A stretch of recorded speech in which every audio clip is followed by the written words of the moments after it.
true crime fix. So, I've been gone for a week. It seems as if it's been forever, but I'm back and I'm ready to deliver this next story. Just giving everyone here heads up. I think I'm going to drop this true crime also on my YouTube channel, but probably what I like to do is give it to you guys first, and then the following week I will drop it on YouTube, because I'm not sure if many people know about this case. I do have two cases just in case this one is not long enough for the hour, but I personally need to focus on this one case, and we all need to thank my beautiful sis Jazz for recommending this story. This story is about a young lady by the name of Louise Ogborn. Now, this case actually pissed me off because I feel as if common sense should have kicked in amongst three people. I just don't understand how three people thought this situation was okay. This case is about I guess you want to say either a scam or a prank call that was made to McDonald's by a gentleman who was trying to pass off as a cop and had, let's just get into this. Let's break this down because, oh no. And also, I just want to say to my older people, and when I say older, I just mean adults. I don't know. I just feel as if, as a whole, as adults, I feel we have a right to protect our minors or protect people that can't defend themselves or talk up for themselves, because this young lady was a minor and everyone around her failed her miserably. But here we go. On April 9th, 2004, a call came in to the Mount Washington, Kentucky McDonald restaurant. A man introduced himself as Officer Scott to the assistant manager, Donna Summers.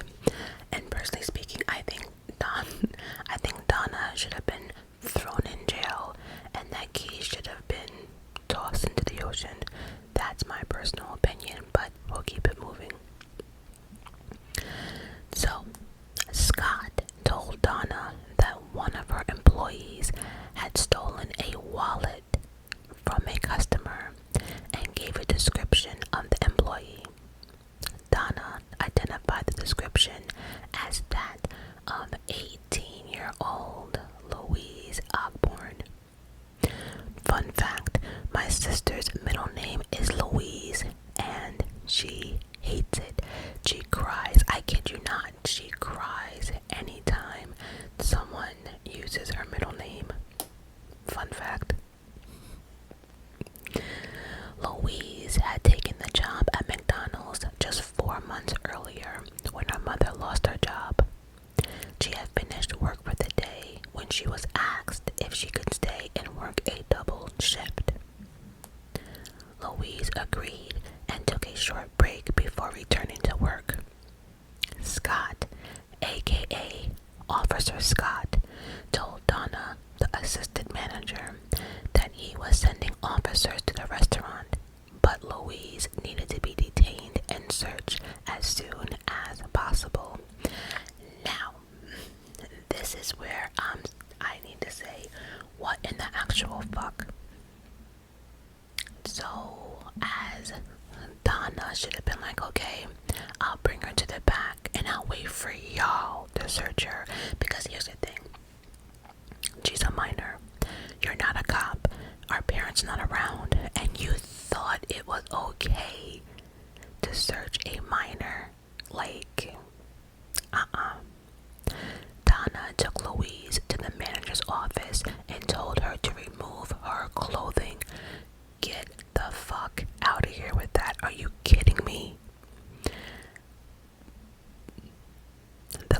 clothes were put in a bag and placed in Donna's car per instructions from Scott. Now, to my grown people, how does that even sound right? Take Louise to the back, make her get completely naked, take her clothes, put it in a bag, but put it in your car. Why couldn't the clothes just stay and wait for the police?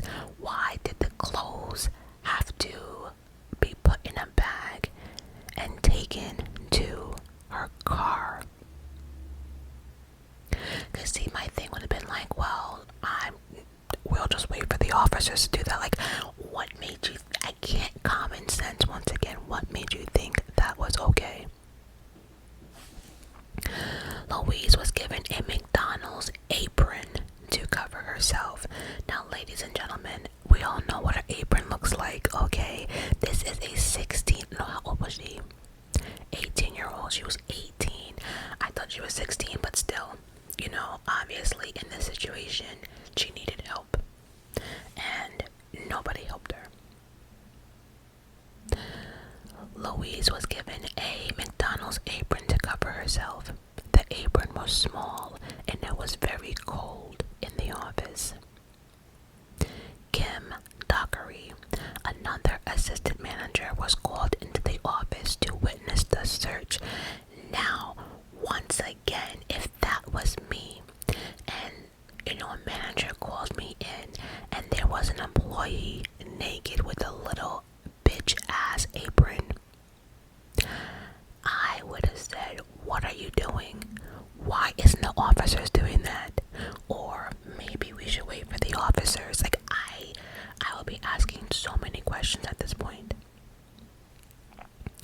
The three remained in the office for approximately an hour before Kim left for the day. So Mrs. Kim didn't think nothing was wrong with the situation. And actually, it says an hour. The three remained in the office for approximately an hour before Kim left for the day. So that means a little more than an hour has passed since his phone call. Think about it. So Donna had to call Louise back after Scott made the phone call. Then Louise had to get undressed. Then she had to take the clothes, put it in a bag, and then take it to the car. Then she came back and had the assistant manager help her with the search, and then she left an hour after that. So my first question would have been like, well, where the fuck are the cops? It's been over an hour. Why aren't they here? Why aren't they here? Like, I cannot believe they did this. I can't. Donna needed to get back to work, the assistant manager, but was told by Scott that Louise couldn't be left alone. That's when I'd been like, okay, I understand that, but where the fuck are your officers? Donna called for Jason Bradley, a cook, to come to the office. So now you're calling somebody who flipped burgers and fries in the back to watch this young lady, and you have not one clue why. No one finds this weird as fuck. When Donna left the office, Scott, which I assume is still on the phone, ordered Jason to take the apron off Louise and describe her body to him. Jason refused and left the office. So obviously, Jason felt a little uneasy about that. And he was like, I'm not doing that. So obviously, you knew that was wrong. You left and went back to flipping burgers. Are you kidding me right now? And Donna returned to the office, and Scott asked if she was married.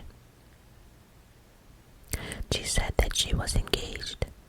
Scott asked if she can trust her fiancé to watch Louise. She said that she did and called him. Once again, no one common sense kicked in. No one said, wait a minute. So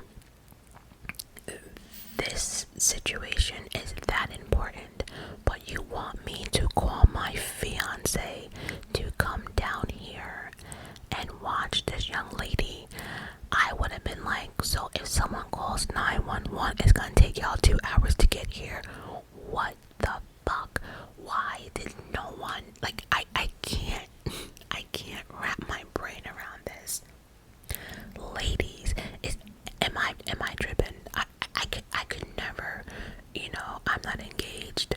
Matter of fact, I don't even have a boyfriend. But the point is, if you are married, engaged, or was in a long time relationship, are you gonna call them and say, yeah, come down to my job and watch this naked lady in the office while we wait for the cops? By the way, it's been over an hour, probably going on 2 at this moment. No, that doesn't, like, even me saying that out loud sounds ridiculous.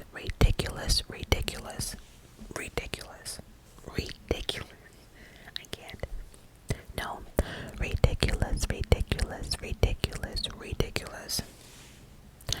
The fiance, Walter Nix Jr., drove to the restaurant and agreed to watch over Louise. Scott, aka Officer Scott, told Walter to remove the apron and describe her to him. Walter did. Now, no one, and the crazy thing is, like, the first guy, Jason, was like, hell no. Now you have another man, and yes, she's 18, but she's, in my eyes, she's still a child. I don't care what nobody says. He didn't find that weird that a cop wants a man to describe what she looks like and remove the apron.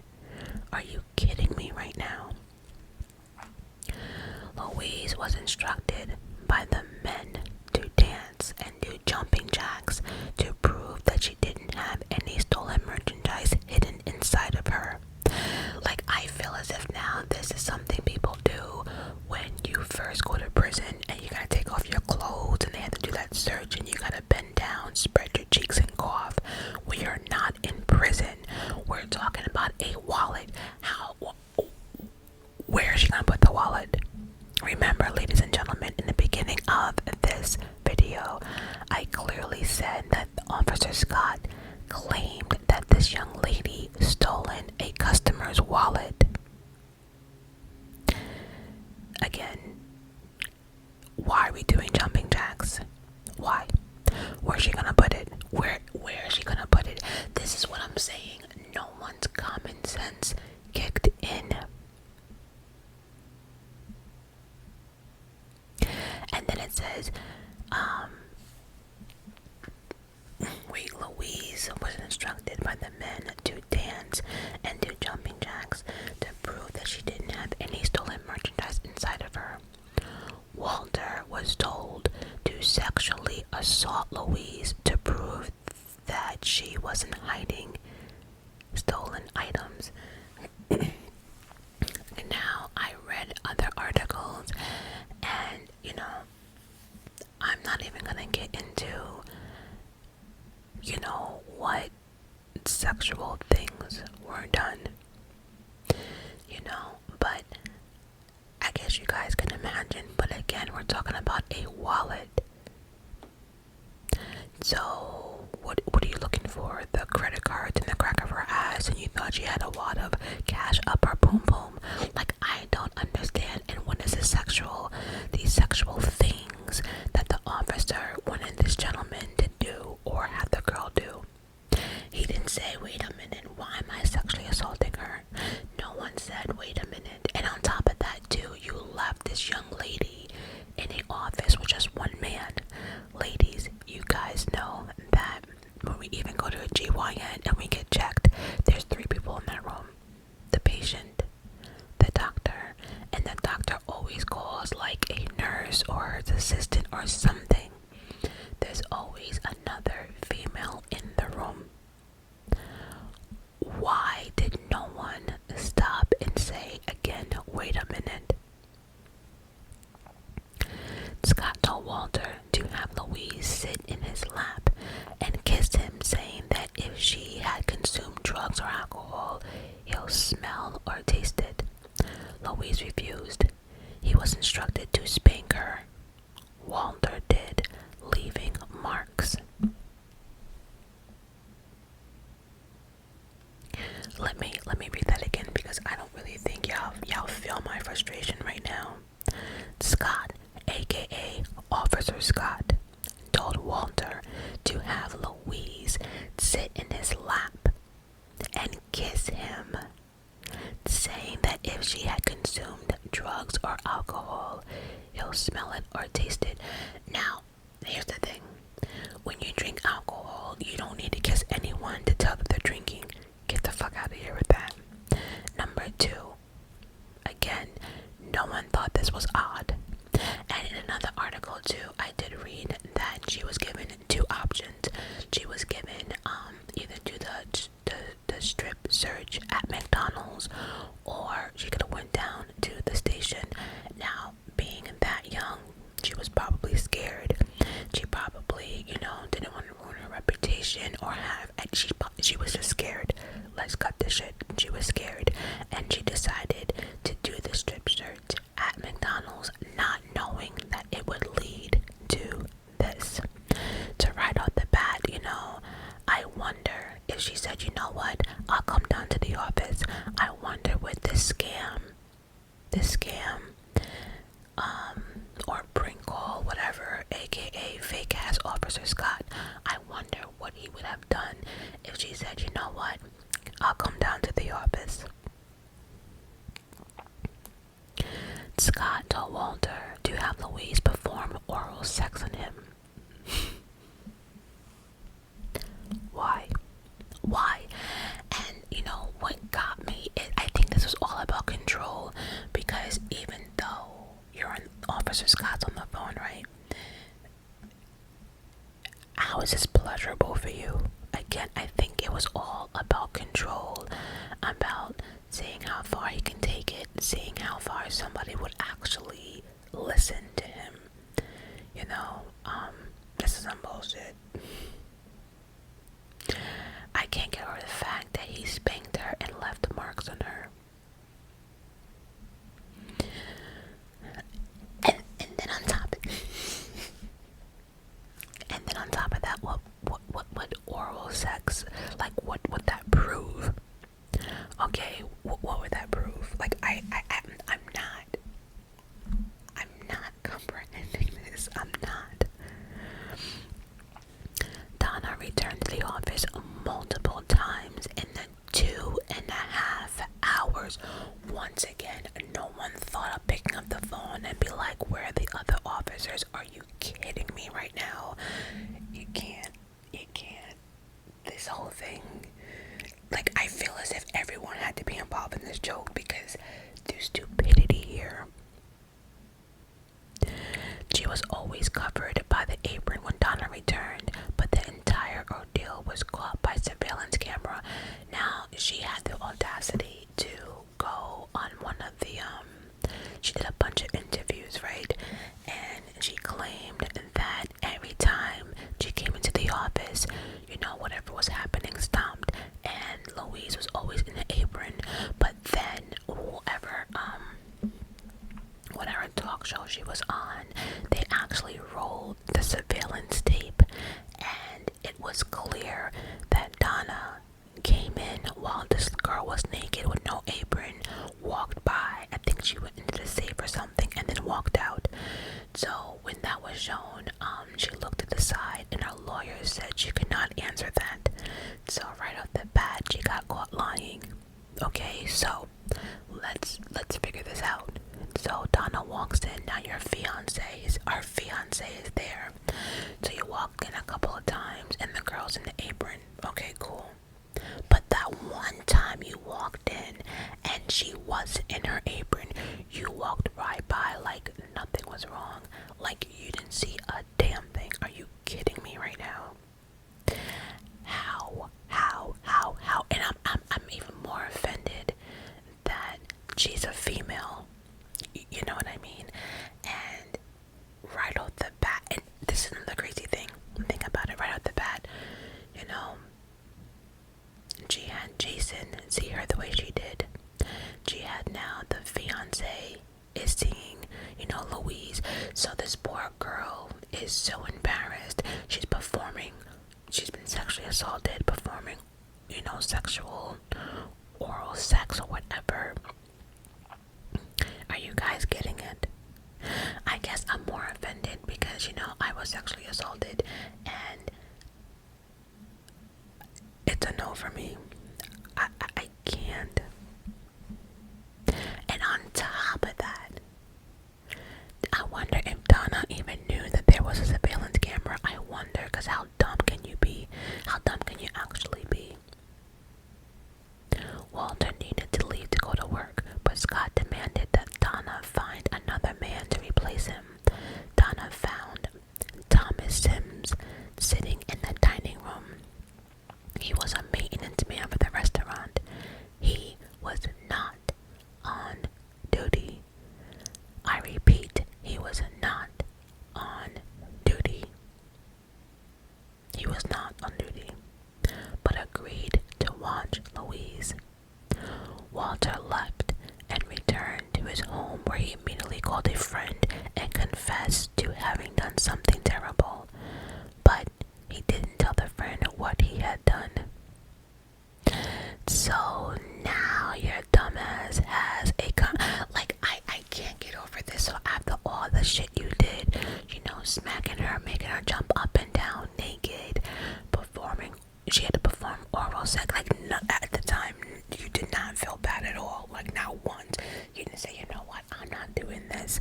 How?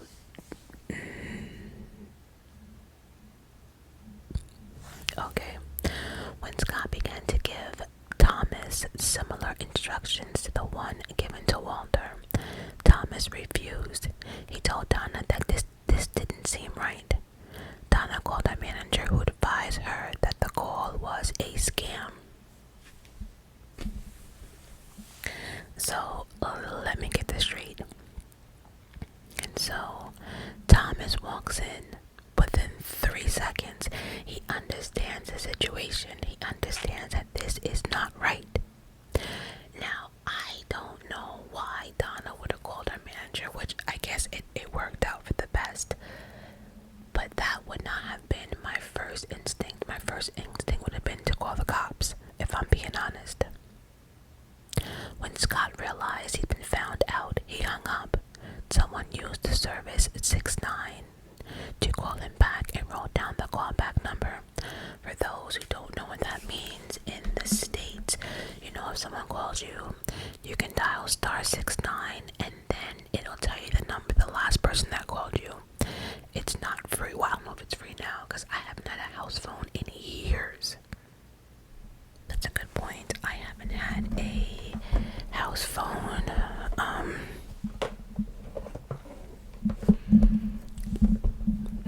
At least 10 years. I don't even take 10 years. Everything comes on my cell phone. I personally didn't think the extra money for a house phone was worth it. So, but yeah, back then it was not free. It might have been like $1 or something every time you used it. And then I think it's *67 in the States if you want to call somebody and actually block your number. So if you do that, no one can *69 you back because you blocked your number. Anyway, Louise was given a blanket and told that she can go home. She asked if she would be required to work her shift the next day. Donna told her to take all the time she need. Louise never returned to that McDonald's. Now, okay, let me just shut up. The police were called, and after reviewing the videos, Walter was arrested. Donna broke up with him. Absolutely not. Nope, not buying it. Because here's the thing. Normal people would not have done what Walter did. You see how the other 2 men walked out? So she must have had an idea that her man was a piece of shit. I'm sorry, but I'm all... See, Donna should have did more. I don't care.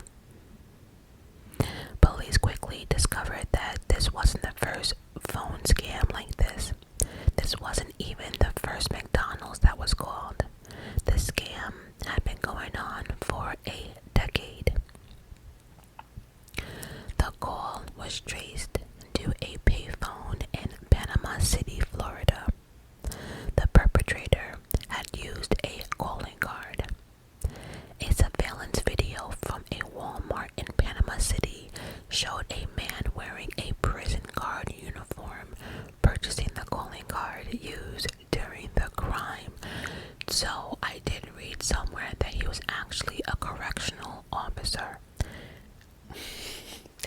This is why, you know what's so funny? I'm just now, ding. You remember in the beginning of the video, I was like, this whole search feels as if someone's going to prison for the first time, you know, taking off their regular clothes to put on the prison clothes. And a lot of times, again, they search you, make you spread your cheeks, cough, all of that. I did say it felt like she was going to prison, but now it all makes sense that he's a correctional officer.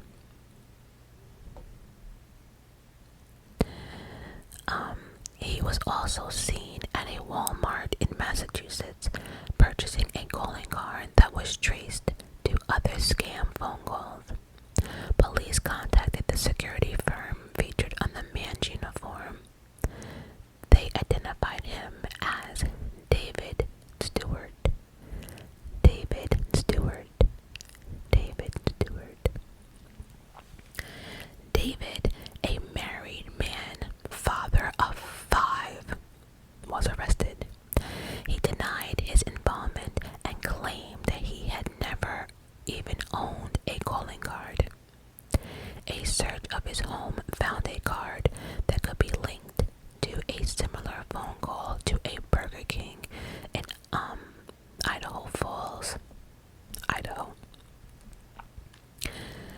David was sent to Kentucky to face charges of soliciting sodomy and impersonating a police officer.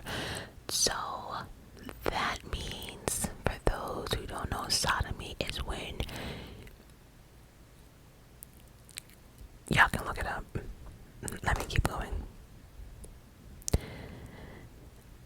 Impersonating a police officer. In 2006, he was acquitted. He is the main suspect in similar phone calls across the country, and once he was arrested, the phone call stopped. Donna was fired from McDonald's for violating company policy and was arrested for unlawful imprisonment. She was sentenced to just 1 year of probation. Absolutely not. Absolutely 100% not. Nope. Nope. Nope. Nope. Nope. Nope. Nope. Cause see, who the fuck was the judge on this shit? Cause again, when did common sense, like, what? No, Donna had control over this entire situation. I don't give a damn what no one says. Y'all can come for me if you want to. Donna should have been in prison for at least 10 years. Nope, nope, nope. She had, the entire situation was in her hands. She could have called the cops. She could have verified. She could have called the manager. And another thing too, what happened to that heifer that was an assistant manager and left? What about her? Oh no, we can't forget about her either. Nope, nope, nope. Because she was in there for an hour, remember, before she left. Absolutely not. Nobody thought probation. All she got is probation. This poor girl. Like, no, no, no.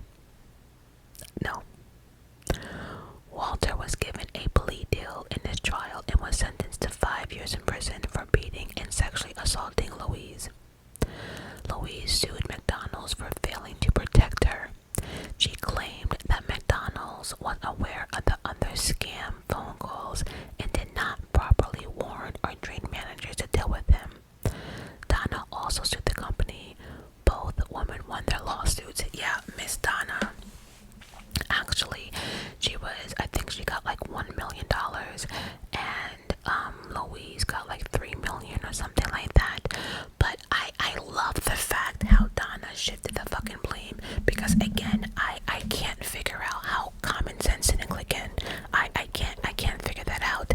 Yes, granted that McDonald's should have let people know, but you allowed this shit to go on for almost 3 hours. Like, you allowed this to go on for 3 hours. You are the person who is, no, absolutely not. Nope. I don't think she should have won a damn thing. Well, let me think about this. Like, I feel Donna, I guess I feel her in a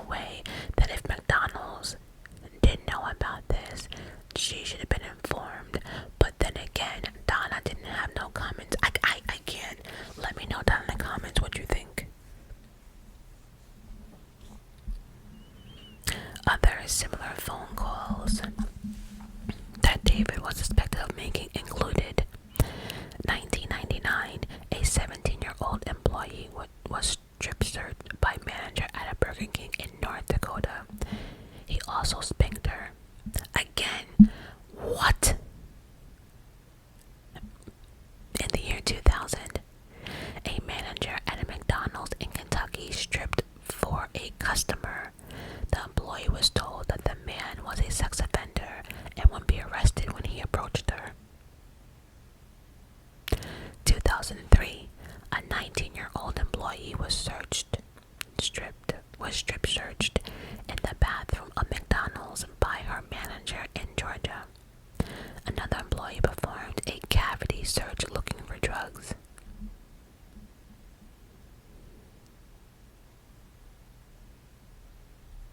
In 2004, a manager at a Sonic restaurant was instructed to strip search and perform oral sex on the cook. The manager was 16. The cook was 21. All of these people claimed that a police officer called their place of business and instructed them to commit these acts in order to aid police in the arrest of a criminal employee or customer. These incidents resulted in several lawsuits, but David was never indicted for any other phone call. That is crazy. Right, and just down in the comment section,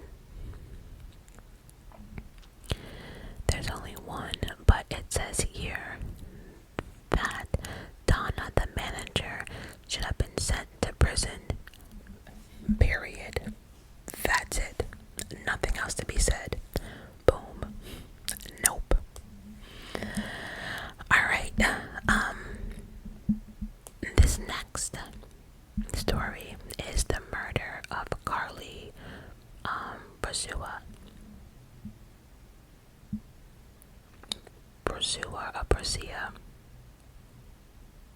Warning, this case involves crime against a child, and I know a lot of people like to Google some of the crimes. Her name is spelled C-A-R-L-I-E, last name B-R-U-C-I-A. And again, warning, this case involves crimes against a child.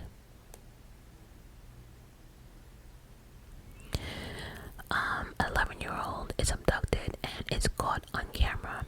The police search for clues to catch the perpetrator. Background: Carlie was an 11-year-old girl. She lived in Sarasota, Florida, with her mom and stepdad. Carlie also frequently visited her dad in Long Island, New York, and was very close with both of her parents. She was described as being a kind and caring to everyone. Her family said she was always happy and seemed to have a smile on her face. The disappearance. On February 1st, 2004, Super Bowl Sunday, Carlie was still at her friend Danielle's house around 6 o'clock. She had spent the previous night and wanted to return to her mother's house before the game started. Carlie said she would walk home as she only lived a mile from Danielle's. Now the funny thing is, I think in another article it said that Danielle and Carlie actually had a argument or something, and Carlie left. Either way, she left the house and she was walking home. Danielle's mother called Carlie's mom, Susan, to let her know that Carlie was walking home. Susan sent Steve, Carlie's stepdad, to go out and pick her up. Steve later said he and Susan were on the phone the whole time and he could not find Carlie. He returned home and they called 911. Susan and Carlie was last seen around 6 p.m. Susan said Carlie was last seen around 6 p.m.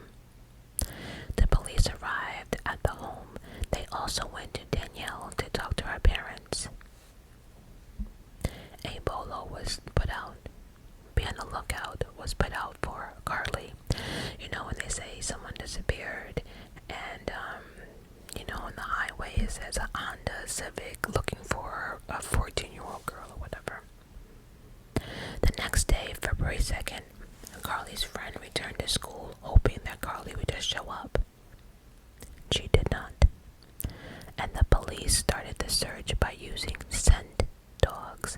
Scent dogs. The dogs sniffed Carlie's pillowcase and it led them to a car wash off B Ridge Road. The dogs tracked Carlie's scent through the parking lot and it ended near the rear end of the car wash. Next, the police searched for a surveillance camera and found several of them. The cameras faced the parking lot and rear side of the car wash. They decided to start the tapes around 6:20. The first camera was of the front parking lot and it didn't show anything. The second camera was at the rear side and it was motion activated, which means if anyone passed by it would pick up. The police waited and suddenly at 6:21 Carlie is seen in her red t-shirt and jeans walking through the parking lot when a man approaches her. Carlie is grabbed and she and the man walked off. I just want to see something. At 11 years old,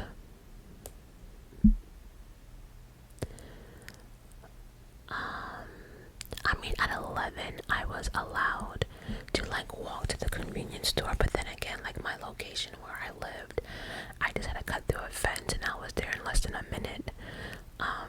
But I could not see my mother allowing me to walk at the age of 11 a mile from home. I don't think she would.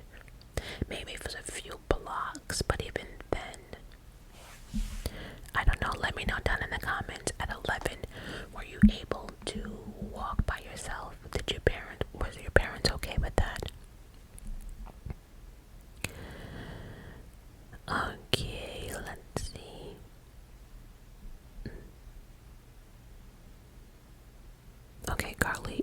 Carlie is seen in her red t-shirt and jeans walking through the parking lot when a man approaches her. Carlie is grabbed and she and the man walks off. The police are stunned at what they saw. The man in the footage was a white male, stocky and average height with dark hair. The investigation. The police start the investigation with questioning those closest to Carlie. Carlie's stepdad, Steve, is questioned. Steve said he and Susan were in contact and looking for Carlie when she did not come home. Steve's phone records match the story and he's cleared. However, he didn't mention a name to the police. Ron Shockett had been at Danielle's house the night before and the day of Carlie's disappearance. He had been dating Danielle's mom.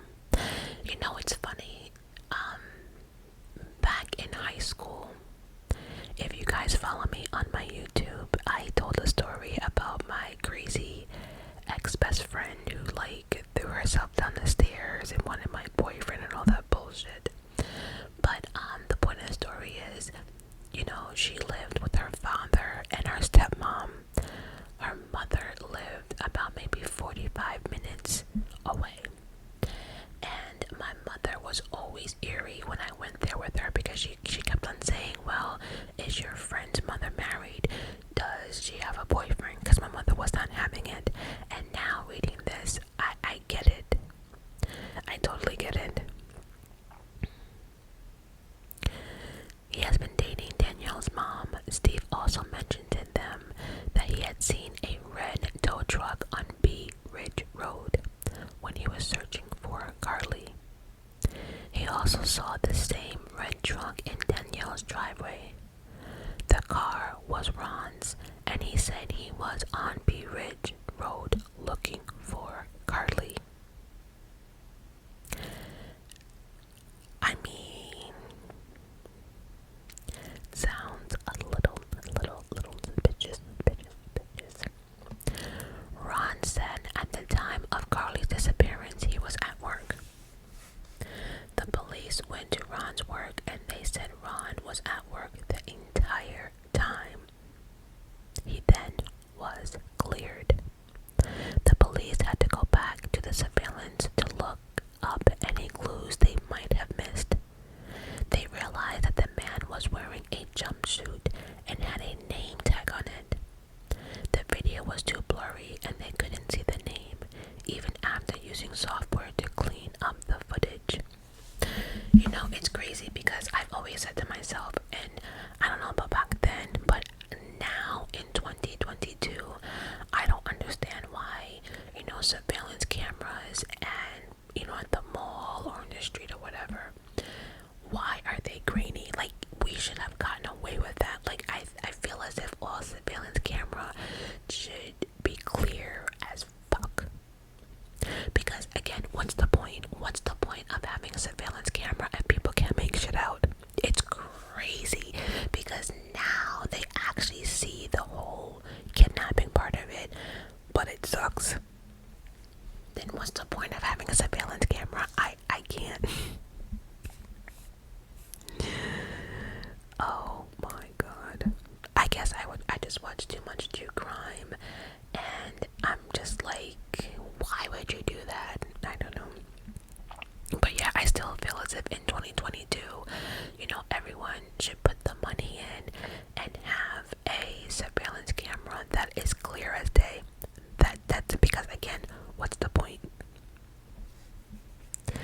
By this point, the tape was all over the news. The police set up a call center hoping to receive a tip on what happened to Carlie or who was the man in the video. They received over 700 tips and finally a lead that would lead them to their suspect. On Tuesday, February 3rd, the police received a call from a man saying he knew the man in the footage. The man was his business partner and his name was Joseph Smith. The caller could tell by his walk and his uniform.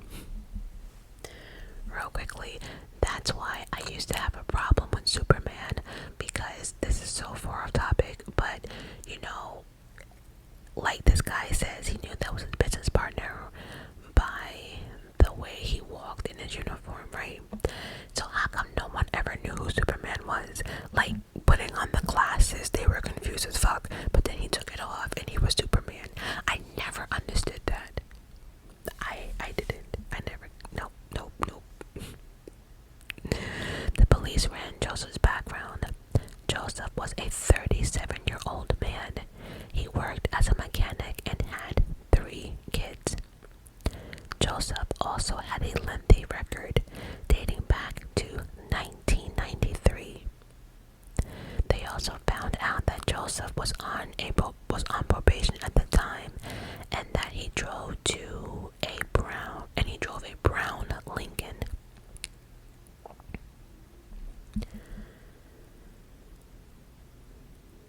The police went back to the surveillance tape to see if they could find Joseph's car anywhere on the tape.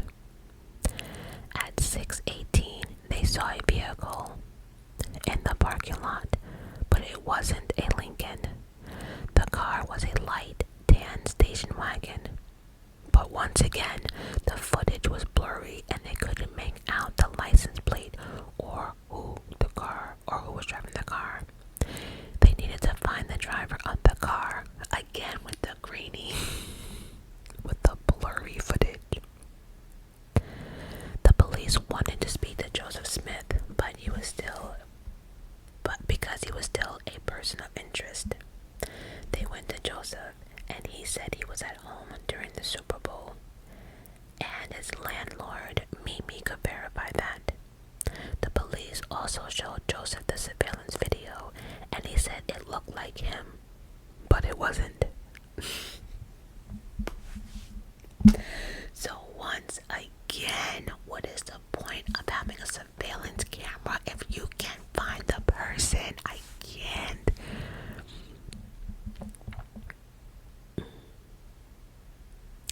Maybe because the landlord didn't verify Joe's alibi.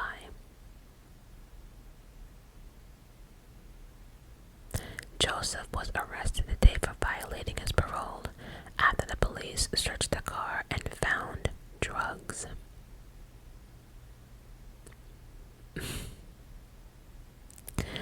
The same day, around 7 p.m., a man came in to speak to police. His name was Jeff Pincus. Okay, he was Mimi's husband and landlord of Joseph. Again, there is always someone else. There's always someone watching. There's always someone on their camera phones. I'm just saying, in 2022.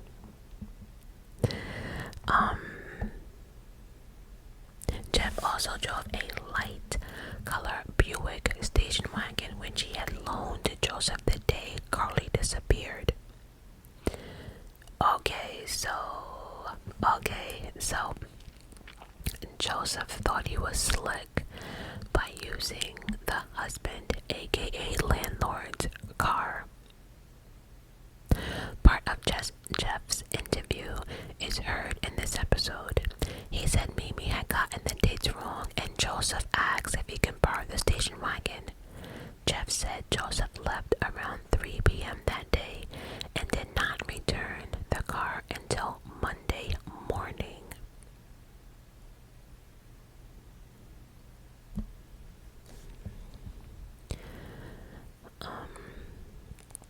Jeff also said Joseph had done something in that car.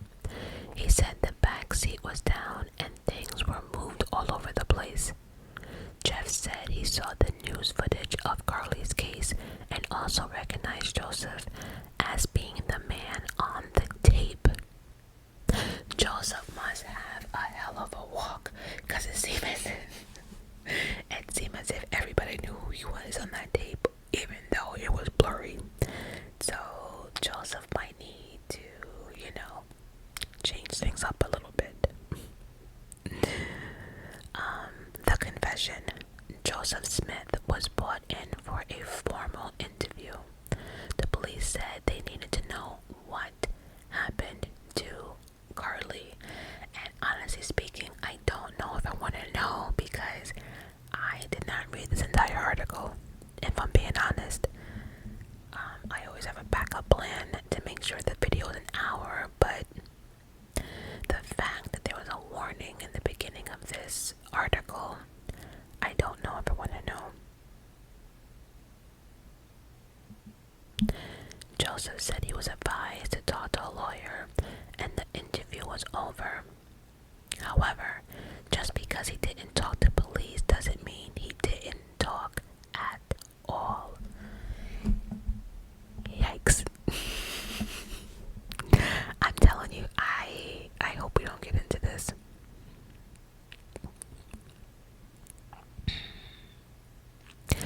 Joseph had called his brother John while in jail and confessed. John then called the police. John said that Joseph said he killed and sexually assaulted Carlie. He then said Carlie's body was behind the church on Proctor Road in the woods.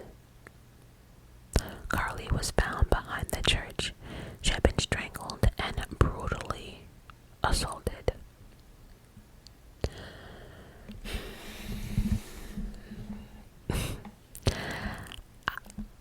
Okay. Why?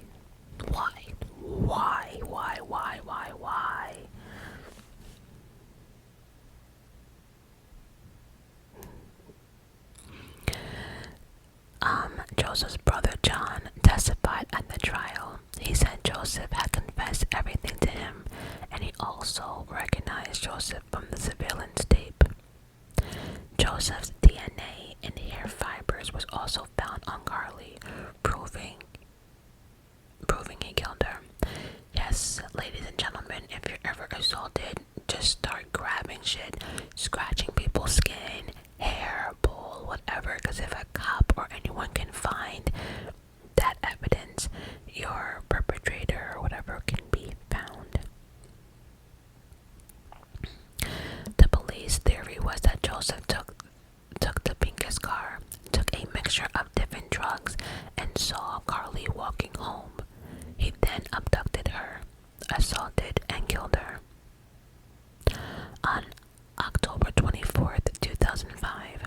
Joseph Smith was found guilty of first-degree murder,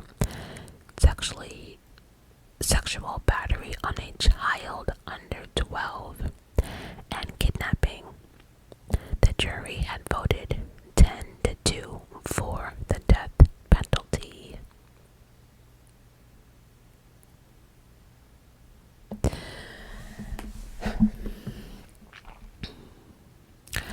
I don't know. I have always said that I personally don't believe in the death penalty. I don't, because at the end of the day there are a lot of innocent people in jail.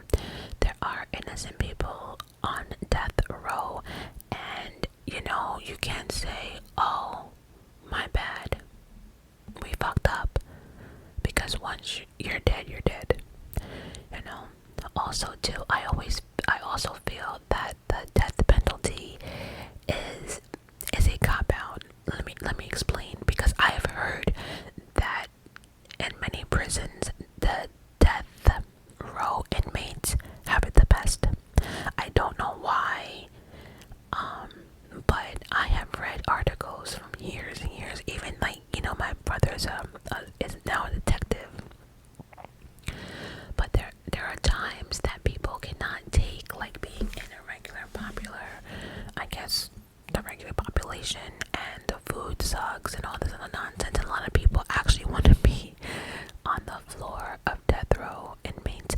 But also too, serial killers and people who commit these crazy crimes, they're animals, and animals do not like to be behind bars. People like this don't want to be behind bars. They want to be out there doing the nastiness that they do. And so death, especially by lethal injection, come on. So I feel as if life in prison is torture for people like that. It is, because now you gotta fight for your life on a daily basis. You're probably gonna get your ass whipped. And think about it, if he went to jail and people knew that he messed with little girls and killed her, get out of here with that. So the death penalty for me is a quick way out, and some of these people do not need a quick way out at all. On October 24th, 2005, Joseph Smith was found guilty of first-degree murder, sexually battery on a child under 12, and kidnapping. Oh, I read that already. I'm sorry. On March 15th, 2006, I'm actually surprised, because people on death row can be there for 20-40 years, but he was executed a year later, because on October 24th, 2005, he was found guilty. On March 15th, 2006, Joseph Smith was sentenced to death by lethal injection for the murder of Carlie and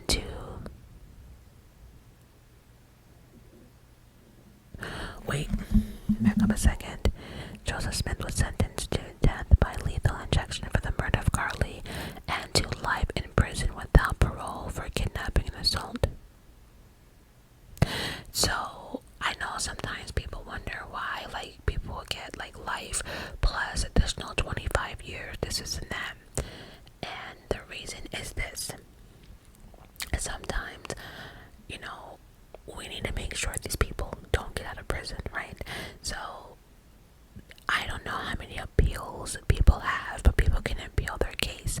And so if you can appeal the life in prison, okay, cool. But then how are you gonna beat that 25 years? You see what I'm saying? Each sentence is for a different crime. You got a death penalty for, this one, he was sentenced to death by lethal injection for the murder of Carlie, right? And then he got another sentence of life in prison without parole for kidnapping and assault. So even if he did beat the death row, right, he still have life in prison without parole.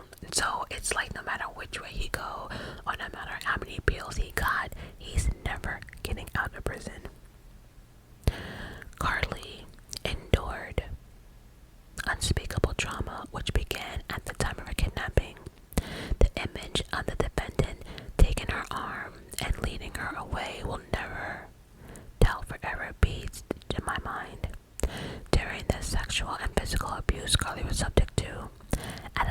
years old. There is no doubt she was aware of her. I don't even want to read the rest of this. I don't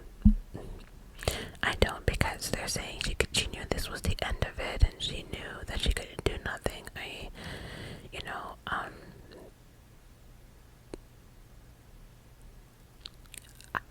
I just wouldn't wish sexual assault on anybody, because you might be messed up like me.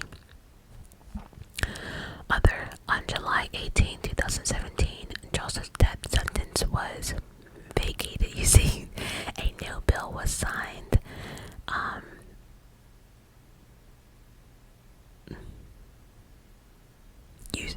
You see, this is what I was telling you. So actually, he beat the death sentence.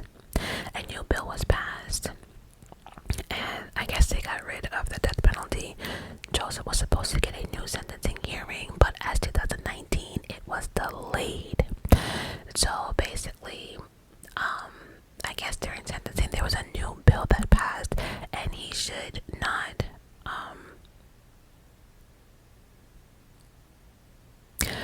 No, on July 18th,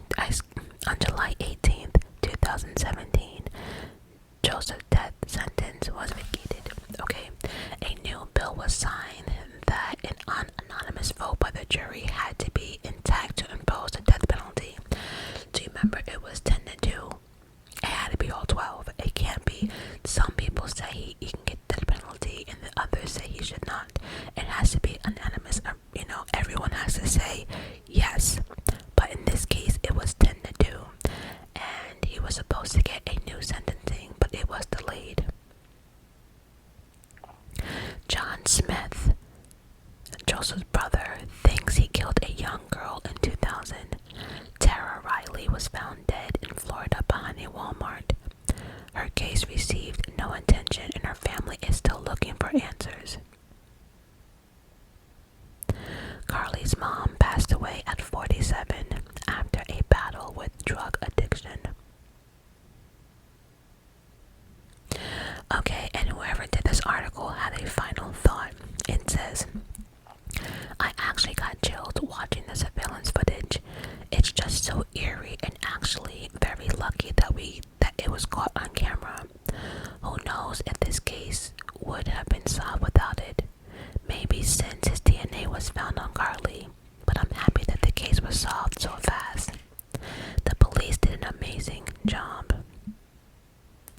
Joseph Smith is an absolute scum, and I believe he is capable of having done this before. If he wouldn't have been caught, there would be 100% more victims. It's tragic that Carlie had to be one of them.